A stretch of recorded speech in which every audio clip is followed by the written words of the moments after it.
Anger is a normal and natural reaction that our brain and body goes through. But how we use and channel this anger can really make or break not only our relationships with others, but our own physical and mental health. I'm Dr. Anthony Collada. I'm a board-certified psychiatrist. And I was also a neuroscience major in college. And over the years, I've learned that there's a region in the brain called the amygdala, which deals with fear, anxiety, and processing emotions such as anger. The amygdala is just one part of the emotional brain circuitry in the brain. Tucked deep within the temporal lobe sits a pair of almond-shaped clusters of neurons, the amygdala. Small but powerful. And when the amygdala is overactive, it can actually hijack other parts of the brain where people lose their ability to control themselves. And that's why you can see people react impulsively or with a lot of anger. But if it's a natural part of our brain and bodies, how come we have this?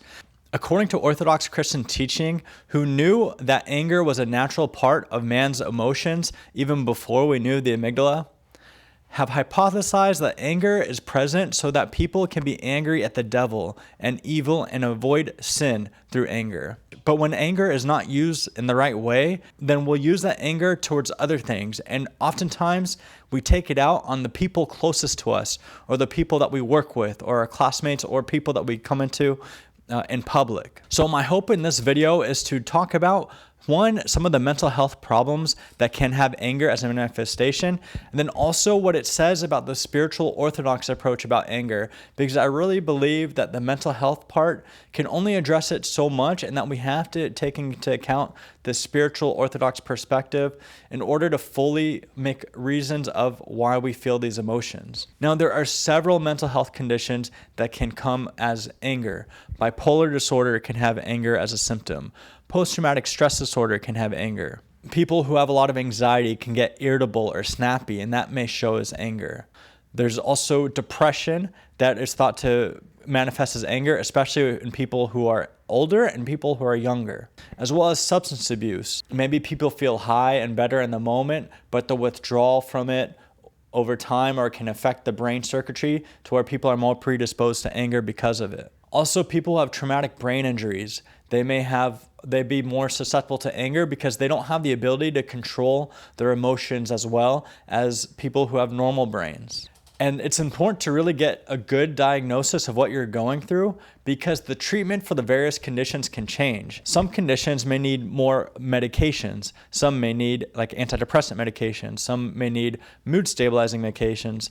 Maybe if you have post-traumatic stress disorder, you don't need medications at all, but you can deal with it through talk therapy or counseling. Usually, the optimal approach is a combination of medications and talk therapy. But what if it's a spiritual component to it? And what if this Orthodox Christian teaching is right, in that we have to do that anger is a natural emotion that God has given us to be angry at sin? Well, then we really have to use that framework to help control ourselves, because no amount of medications or no amount of therapy is going to fully get to the root of the problem if we have to have our anger directed at this way. Instead, what we see nowadays is people may have conflict at work with their boss, and they don't know how to express it, so they come home and they get angry at their wife and kids because they're upset for what happened at work. And so dealing with the anger in a healthy, constructive way is super important. Even some of the saints of the early centuries, such as Saint Evagrius, says, "When you are tempted, do not pray until you have addressed with anger some words to the one who grips you," the one meaning the devil, who can grip people with evil thoughts. "If you say something with anger to the thoughts, you confound the representation suggested by adversaries and make them disappear." So sometimes we may get thoughts that tell us to be angry at like our boss or our spouse or our friends, but really we have to redirect that anger to the devil or Satan or the evil spirits that try to cause harm in people's lives. Another hypothesis is that when people decide to do things that gives them pleasure and try to fill their senses with something enjoyable or desirable, then they're losing sight of God.